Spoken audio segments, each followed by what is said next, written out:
Hello and welcome. I am the Shogunate Deputy, and today we'll be looking at the birth of the samurai.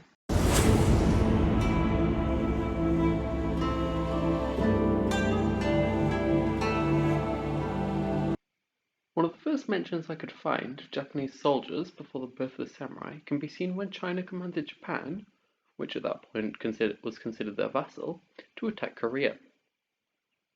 Here we can see the introduction of border guards. These were men that had been marched from all corners of Japan, who now stood guard on Japan's southern border with the mainland, as a first line of defense if China ever chose to invade Japan because of their non-compliance. We can also see they sent a large fleet to aid Korea against China.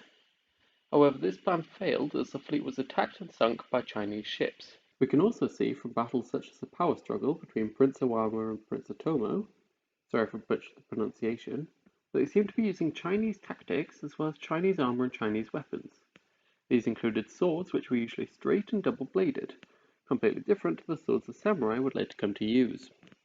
After Prince Owama's victory, we can see a change in military structure, as new rules stated everyone could be promoted to cavalry, assuming of course you can buy your own horse, with the poor members of the peasantry remaining as foot soldiers.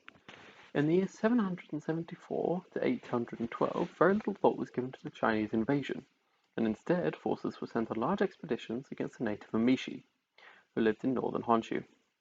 Not much is known about them, but they may have been distant relatives of settlers in Russia. Battles against the Emishi usually ended badly for the Japanese, as the Emishi favoured mounted archers with speed and guerrilla warfare, using the element of surprise to deal heavy casualties to the Japanese. However, soon the Japanese began winning as they adopted the Emishi's style of mounted archers. As well, they used the curved swords favoured by the Emishi instead of the previous straight ones. Wealthier members of the population were also introduced to replace the part-time peasant soldiers, as they could afford their own supplies and didn't require money from the treasury. We can see the term samurai now being used commonly by the guards and soldiers in the capital to describe the soldiers in the outside provinces, evidently believing to be above them. As well as this, the emperor felt his many children, which there were a lot of, were becoming a burden on the treasury, and so he informed a large number of them they would no longer be a part of the imperial family, leading these deprived nobles to form two separate clans, the famous Minamoto and the Tiara. The Minamoto and the Tiara soon found they had both wealth and a powerful name to sell, resulting in the two clans becoming firmly integrated in provincial landholdings.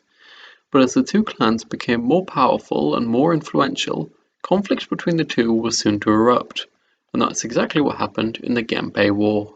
Alright, thanks for watching, please like and subscribe, and I'll see you in the next video.